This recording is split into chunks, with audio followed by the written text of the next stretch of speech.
हिकिड़ो कमु फाथो हाणे तव्हां शरावली कहिड़ो कमु फाथो आहे? पैसा जी ॻाल्हि असां न कॾहिं मां वटि रुपयो बि कोन्हे। पैसा ई खपनि पिया, कमु आहे। छा जेड़ी महिल अचे तो तुंहिंजो मां में इहो कमु आहे त मूंखे पैसा ॾे। मां का मिशन आहियां, मां ATM आहियां, चाहियां मां। अम्मा मां पहिरें तो पवां, अॼु इहो लफ़्ज़ न चयां, अॼु घटि में घटि पैसा ॾियां। मूंखे अॼु एॾा ज़रूरत में माना मां सम्झो फेल थी वेंदुमि। फेल थी वेंदे पैसा? पैसा अॼु अगरि न सम्झो मां फेल थी वियुमि। हूअं तूं कहिड़ो मां जे लाइ डिग्री वठी आयो आहीं, तूं फेल थी वेंदे? मां सम्झे छो नथी, मां फेल थी वेंदुमि। मां स्कूल में पोइते अची वेंदुमि सभिनि छोकिरनि खां। मां सम्झ छा पैसनि ते डिग्री वठी ईंदे छा? मूंखे पैसा खपनि था। मां के जेसि ताईं सही ॻाल्हि करे न ॿुधाईंदे मां रुपयो बि न ॾींदीसांइ। मां सां हवालो सिधो कर त तोखे पैसा छा खपनि। अम्मा किताब वठणा आहिनि, कुझु सामान रहियल आहे उहो वठणो आहे। ही पेपर मार्किन में केर किताब वठंदा? सॼो साल तूं कोर्सन में किताब कोन वठा। तूं भला मांखे सफ़ा जटी सम्झो आहे छा? स्कूल खणी मां न वई आहियां पर मांखे बि ख़बर पवे थी। अम्मा मां तोखे कीअं सम्झायां? मां एतिरी ॻाल्हि कई, मां फेल थी वेंदुमि मां स्कूल मां अगरि तूं माना मूंखे 6000 रुपया न ॾींदा। 6000 आहिनि अब्बा, मीरा नोट ने मां काढो आहियां ग़रीब ज़ात। 6000 आहिनि, सिर्फ़ 6000। मुंहिंजे लाइ सिर्फ़ 6000 पिणे जेको आहे सो करोड़े रुपया आणींदो आहे घर में। अम्मा मां वधाए, मां पहिरें तो पवां, सिर्फ़ 6000 रुपया दी। मूंखे न ॾींदी मां फेल थी वेंदुमि स्कूल मां ई। तूं मांखे ॿुधाए त पोइ मां तुंहिंजे पीउ खां वठी तोखे ॾींदसि के बहाने सां, पर मांखे तूं ॿुधाए त छा अबे का पंहिंजे लाइ वठ, त मूंखे कम में आहिनि, पोइ मूंखे ॾे। मां तोखे छा पैसा खपनि? ईअं बस मां कढी ॾींदो।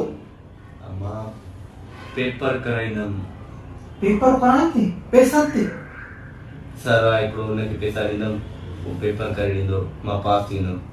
न तूं पाण बाक़ी सॼो साल जो गाइडियूं वरितियूं फलाणो ढिमका, मूंखे जेको तूं पिना रुलायो उहे पैसा काॾे विया? अम्मा हाणे नथो करे सघां, मां छा कयां? मां सर करे ॾींदो, सॼो पास थींदुमि, फर्स्ट थींदुमि। 6000 में तूं फर्स्ट थींदे? फर्स्ट। पोइ जेके 10-12 हज़ार भरंदा उहे करे न भरे थींदा?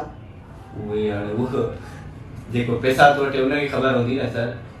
न पोइ तूं इहो पेपर पैसा ते छो थो कराए पियो? अम्मा मां कुझु पढ़ियो ई न आहे, सॼो साल मुंहिंजो वञी इहो करोना जे करे मां घर वेही छा पढ़ियो हूंदो। सॼो ॾींहुं चवंदी साईं भाउ थी पढ़ त तुंहिंजी मोबाइल खे हीअं ई लॻी पई, पोइ अलाए टिकटॉक हलाईंदे। अम्मा पोइ हाणे हलंदो दौर टिकटॉक जो ठाहींदा हुआसीं, ॿियो छा कयूं हाणे टिकटॉक। न तो पढ़ाई छो न कई? महिल हाणे 6000 रुपया मां आयो वठण।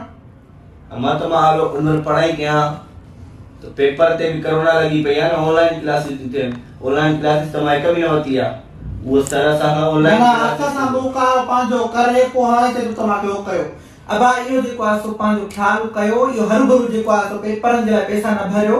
हे छोकिरो त मां वारो त ईअं आहे, सॼो साल मां इलाज में थियूं अब्बा पढ़ घर सॼो ॾींहुं वेठो आहे, न सॼो ॾींहुं टिकटा हीअं ई लॻी पई आहे। अलाए तूं मां चओ त रेसणो थो विढ़ाए आङुरनि खे, हीअं ई लॻी पई आहे। हाणे आयो आहे न हिन में, हाणे तूं फेल थी त सही आहे, मां बि ख़ुशी मल्हाई तुंहिंजे फेल थियण जी। मां हथ तो न हाणे तूं फेल थी त तोखे असुल में सबक तुंहिंजो ज़िंदगी भर। सॼा मुंहिंजा दोस्त अॻिते थींदा, सभु मूंखे माना सभिनि पढ़ाई कई आहे, मां न कर गलती कोन कंदे न। सभु 6-6000 रुपया खणी आया आहिनि, सर खे न आहिनि, सभिनि जो कमु थी वेंदो आहे। मां अबा माण्हू में अमीर असां गरीब, मां वटि कोन्हे के छा मां हिकु साल पोइते थी वञा थी त थी वियो ॿीहर जे लाइ सबक थी ज़िंदगानी जे लाइ। मां पोइ पढ़ंदमि ई न पढ़ंदे त मां ॾिसां थी कीअं थो पढ़ी तूं। तो है टीह में दूर ॾिनो त मां नालो मटाए छॾिजांइ। अम्मा मां चवां तो 6000 रुपया ॾे, मुंहिंजी साइकिल तो हाणे मां जो मीटर न घुमायो थी हल। मां पंहिंजी साइकिल तो खपाए। साइकिल खपाए मां ॿुधायां थी न छॾींदी भाई मां। अम्मा तो साल हिमल मां सां तूं न ॻाल्हायो थी तूं हल 6000 रुपया जो मां हिन जो खणंदी आहियां, 6000 रुपया हिनखे खपनि। त इहो मां ॿुधायां थी भाई हिकिड़ो दफ़ो फेल थींदो त पाण जेको आहे न हिन जी दिमाग़ जेको आहे सो जॻह ते ईंदो। 6000 रुपया खपनि त पेपर तो पास कराए ॾिसो आया त हे नओं भाई हिन छोकिरे चैनल खोलियो आहे, मां वारे पुट खे जेको आहे सो लाइक कयो, कमेंट कयो, फॉलो कयो, असांजा सिंधी बि अॻिते वधनि न।